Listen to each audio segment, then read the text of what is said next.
Sa iban pa nga balita, 3 kabalay na halitan sa sunog nga nagluntad sa Dumangas, Iloilo. Si Julius Bilacaol nakatuto. Hangin na gano'n pagit. Ay! Ubus ko naman dalaga ng isa ho. Makita sa video ang nagadaba-daba nga kalayo nga nagkakaon sa isa kabalay. Kuha ini pasado alas 2 kahapon sang hapon sa Bakay People's Village sa barangay Bakay, Dumangas. Suno sa pila ka saksi. Una nagtuhaw ang aso, kag nagsunod ang pag-ibuhal sang kalayo. Kay sirado na tawo, ginbungkal ko ang iniblaw. Ining padlak niyo, ginmatilyo ko.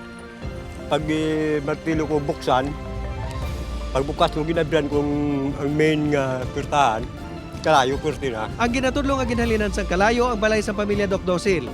Nagbiya kuno ang tagbalay kahapon sang aga para mag-deliver sang produkto sa Leganes. Brownout sa tungation. Kay paghalin namon, kung napatay ko man ang mga freezer ko kag-rep mo.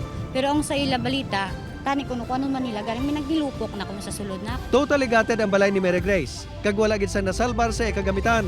Ang kaingod sini nga balay nga ginapanagihan sa pamilya Alog apang wala sa naga-star. Partially damaged. Subong man ang pihak nga balay sa pamilya Prudente.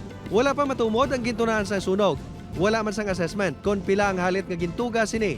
Apang natala na nga igapasa sa Dumangas Fire Station ang pag-imbestigar sa BFP Regional Office tungod na nasunog nga mga balay ang yara sa idalom sa National Housing Authority. Mapasa pa kami na sir, ang evidence sa NHQ na na kung mag-result, depende sa mga result sir, kung mag-positive or negative. Upod kay Cirilo Rendoque, Julius Bilacaol. 1. Western Visayas.